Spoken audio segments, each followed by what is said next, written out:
TV पर लगातार बारिश और बाढ़ की खबरें दिखाई जा रही थी। टुनटुनी भी मजदूरी का काम करने शहर गई हुई थी।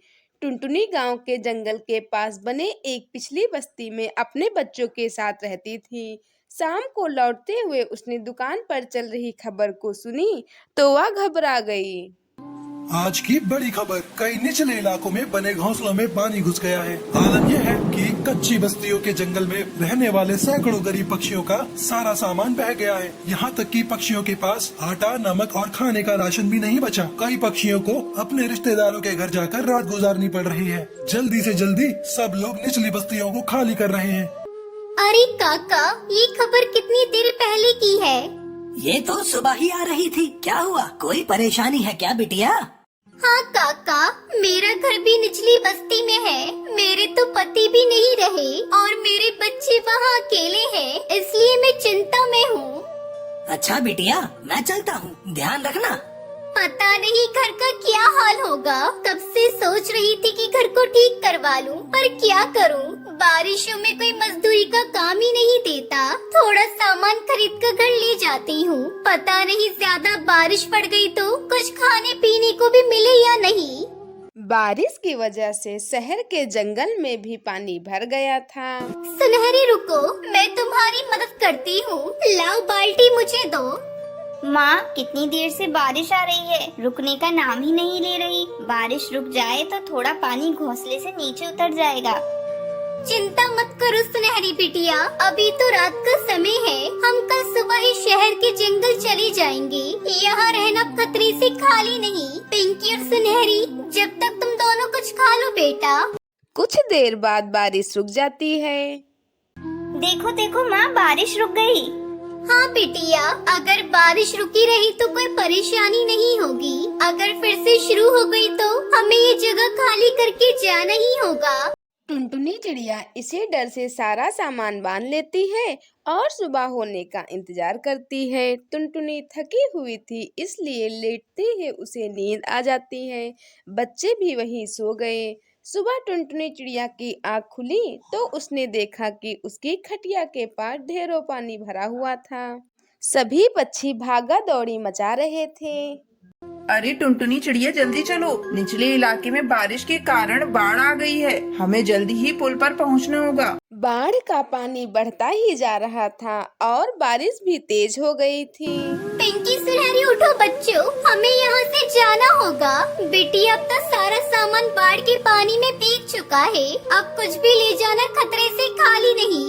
बस किसी तरह अपनी जान बचा लेते हैं। चल तू पिंकी बबली आंटी का हाथ पकड़, मैं सुनहरी का हाथ पकड़ती हूँ।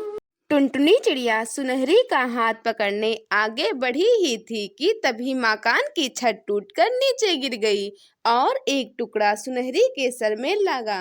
सुनहरी के सर से खून बहने लगा और सुनहरी बेहोश हो गई। ए मेरी बच्ची सुनहरी, तुझे क्या हो गया? कोई तो हमारी मदद करो। बारिश में बाढ़ के गहरे पानी में टुनटुनी चिड़िया इधर उधर सबसे मदद मांगने लगती है। ओ टन्नू भैया, तुम उस ओर जा रहे हो तो किसी डॉक्टर को भेज देना। भैया, तुम्हारी बड़ी मेहरबानी होगी। अरे बहना, इतनी बारिश में इस बाढ़ के पानी में कोई डॉक्टर नहीं मिलेगा। एक काम करो, तुम पुल तक पहुंच जाओ। हो सकता है वहाँ कोई सुरक्षा कर्मी मिल जाए। हाँ, ये ठीक रहेगा। मैं अभी जाती हूँ। हे भगवान, मेरे बच्चे की रक्षा करना।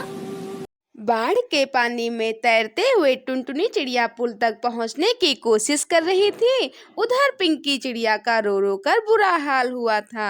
टुनटुनी चिड़िया किसी तरह पुल पर पहुंचती है। अचानक भीड़ में से एक डॉक्टर टुनटुनी चिड़िया को रोता हुआ देख लेता है। सुंदरी, तुम बच्चों के साथ रहो, मुझे उस मजबूर माँ के साथ जाना होगा। लगता है उसका बच्चा बीमार है।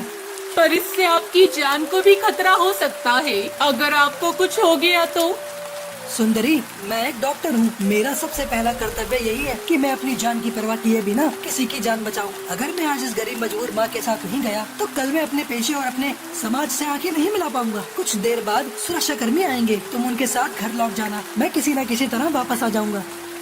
डॉक्टर का नाम कालू था। जब डॉक्टर ने टुनटुनी चिड़िया को रोता बिलखता हुआ देखा तो उससे रहा नहीं गया और वह अपना फर्ज निभाते हुए वह टुनटुनी के पास पहुंचा। सुनो, मैं डॉक्टर कालू कौआ हूँ। आप डॉक्टर हो? हे भगवान, आपका लाख लाख शुक्र है। इस मुसीबत की घड़ी में आप मेरे लिए अपनी जान खतरे में डाल रहे हो। भगवान आपका भला करे। बड़ी मुश्किल से वह टुनटुनी चिड़िया के साथ उसके घर तक पहुंचता है। सुनहरी की हालत बहुत नाजुक थी। डॉक्टर कालू ने जल्दी जल्दी सुनहरी का इलाज करना शुरू कर दिया और थोड़ी देर बाद सुनहरी को होश आ जाता है। डॉक्टर साहब, इस घड़ी में कोई भी इतनी सहायता नहीं करता जितनी आपने मेरी की है। मेरे घर के चिराग को बुझने से बचा लिया। टुनटुनी, मैं तो बस अपना काम कर रहा था और कर्म करने की प्रेरणा मुझे ईश्वर देते हैं और अब घबराने की कोई जरूरत नहीं है। अब तो बारिश भी रुक गई है और सुनहरी बिल्कुल ठीक है। अपना और अपने परिवार का ख्याल रखो। इस तरह टुनटुनी चिड़िया डॉक्टर कालू कौवे की मदद से अपनी बच्ची को बचा लेती है और बारिश रुकने के बाद अपना नया घोंसला तैयार करती है। फिर सभी खुशी खुशी रहने लगते हैं।